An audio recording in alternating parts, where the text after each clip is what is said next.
Rapat kerja antara Komisi 2 DPR RI dengan Badan Penyelenggara Pemilu saat membahas evaluasi pemilu sontak menarik perhatian publik. Pasalnya, anggota DPR RI dari fraksi PDI Perjuangan, Hugua, memberikan usul kontroversial terkait politik uang atau money politics dalam penyelenggaraan pemilu. Tak tanggung-tanggung, Hugua mengusulkan agar praktik politik uang dilegalkan di pemilu. Hugua blak-blakan bahwa tidak mungkin peserta pemilu bisa terpilih jika tidak menggunakan politik uang. Bahasa kualitas pemilu ini kan pertama begini, tidakkah kita pikir money politik dilegalkan aja di PKPU dengan batasan tertentu? Karena money politik ini keniscayaan ini. Kita juga tidak money politik, tidak ada yang pilih. Tidak ada yang pilih di masyarakat. Atmosfernya beda. Jadi kalau PKPU ini istilah money politik dengan kos politik ini coba dipertegas dan bahasanya dilegalkan saja batas berapa. Sehingga Bawaslu juga tahu bahwa kalau money politik batas ini ya harus disemprit. Sebab kalau barang ini tidak dilegalkan kita kucing-kucingan terus. Yang akan pemenang nanti ke depan adalah para saudagar. Kendati dilegalkan, Hugua tetap meminta ada batasan yang diatur dalam PKPU. Jadi sebaiknya kita legalkan saja dengan batasan tertentu. Kita legalkan misalkan maksimum 20.000 atau 50.000 atau 1 juta atau 5 juta. Karena ini permainan main di situ kalau bisa tindak sebenarnya di lapangan. Sudah menjadi rahasia umum politik uang tumbuh subur dalam kontestasi demokrasi. Di pemilu 2024, kasus politik uang mencuat.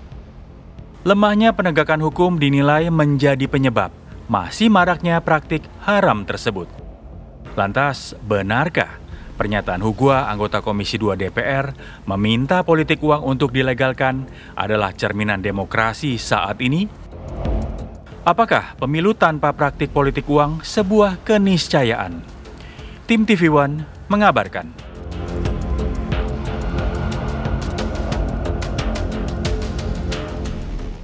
Iya, saat ini media sosial dan juga perbincangan dimanapun ini sangat ramai membahas mengenai usulan dari salah satu anggota DPR Komisi 2 yang mengatakan bahwa money politik dilegalkan. Nah, seperti apa landasan pemikiran itu bisa muncul begitu? Ya. Apa juga menjadi tujuannya? Tentunya di pagi hari ini kita akan langsung membahas dengan sosok yang viral di beberapa saat ya, beberapa waktu ini. Sudah ada Bang Hugua, selamat pagi Bang Hugua, anggota Komisi 2 DPR RI, fraksi PDI Perjuangan. Selamat pagi Mbak Syira, Mas Alfat, selamat pagi Indonesia. Selamat pagi. Baik, kemudian ada Mas Nyarwi Ahmad, analis politik UGM, selamat pagi Mas Nyarwi. Pagi, Syira, Alfat. Semangat ya Mas ya? Iyalah. Pembahasannya selalu seru. Iya. Saya mau ke Bang Hugua dulu. Bang Hugua, sebenarnya landasan pemikirannya itu seperti apa? Karena orang-orang bertanya logikanya bagaimana sih kok membolehkan money politik? Baik, makasih Mbak Syira, Mas Alfat, Mas Servi. Jadi sebetulnya gini, pada hari Rabu minggu ini, backgroundnya ini ya, Komisi 2 DPR RI beserta penyelenggara dan Kemendagri melaksanakan 2 rapat. Di pagi hari kita bicara tentang bagaimana penyusunan PKPU untuk menata pelaksanaan pilkada yang 27 November dilaksanakan. Lalu siangnya, sesi sore, kami mengevaluasi pemilu kemarin dalam rangka memberikan masukan TKPU itu. Nah, dalam diskusi hangat sekali, kan hampir semua anggota Komisi 2 memberikan masukan terhadap evaluasi DPR RI terhadap pelaksanaan pemilu kemarin. Maka lalu saya bisa tarik benang merahnya bahwa pemilu tahun ini adalah pemilu yang paling brutal, ada yang mengatakan begitu. Pemilu yang sangat mahal, pemilu yang melelahkan, dan berbagai istilah-istilah pemilu yang paling buruk dan berbagai istilah-istilah lain.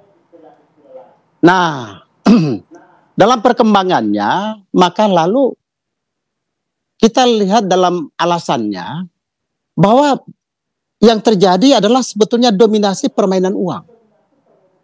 Serang menyerang mulai dari proses kampanye sampai hari H, bahkan 1 minggu sebelum hari H. Yang terjadi adalah serang menyerang yang berkaitan dengan, kita pun tidak tahu ya, istilah yang ada dalam undang-undang itu kan cuma mengatur adalah politik uang. Tapi kan berkembang di PKPU nomor 18 misalkan ada namanya biaya politik atau cost politik dalam istilah bahasa Inggris, yang dilegalkan tentu, di mana dibuat laporan, biaya kampanye misalkan dan lain sebagainya.